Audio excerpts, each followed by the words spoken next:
We'll guide you through how to delete an iCloud account. If you find this useful, then consider subscribing and liking the video. For whatever reason you wish to delete your iCloud account, we'll guide you through how this can be done step by step. Now do just consider that when you go and do this, you're going to be losing all of the data on your iCloud account. And your iCloud account is your Apple ID account. So that's going to include everything. So you won't be able to access Apple services or download apps. So do consider all of that before you go ahead with this. And what you can consider doing is doing a backup of the data and getting a copy of that onto a device before you go and delete it so you still have access to it. But if you're sure you want to do this, we'll guide you through this step by step. So what you want to do is go and open up a browser. In this case, we'll go and use Safari as we're on an iPhone, but you can use other browsers. It doesn't have to be. Next, you need to go down to the address bar.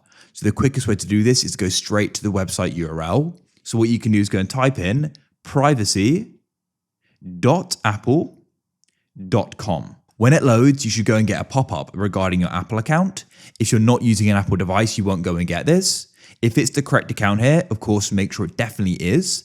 Then you can go and press sign in. If it isn't at the bottom, you can go and press use a different Apple account. So if it's somebody else's, don't go and use it, of course. If it's correct, you can press sign in. I can then do Face ID, and it's at the top, you can obtain a copy of your data and request it, which I would recommend doing to have a copy of that. You can transfer a copy of your data as well to another service. As you can see, for example, iCloud Photos and Videos and Apple Music. You can go and correct data. Now the options we're looking for is either temporary deactivate, which could be a good option if you want your account back in the future. But if you're sure you want to go and delete it, you can come down and press request to delete your account. It's going to permanently delete your account and associated data. Tap there. It does take a bit of time to load, not too long, but it's not instant. Just going to be patient.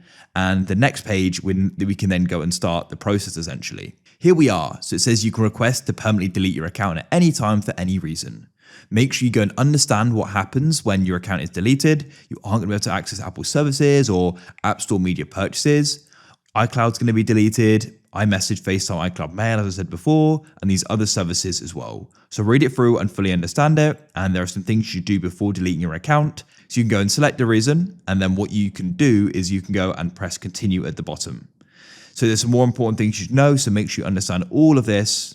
And you can then read it through, and at the bottom, you can go and press continue with the steps. And that's it. At the end, your request we put in to delete your account.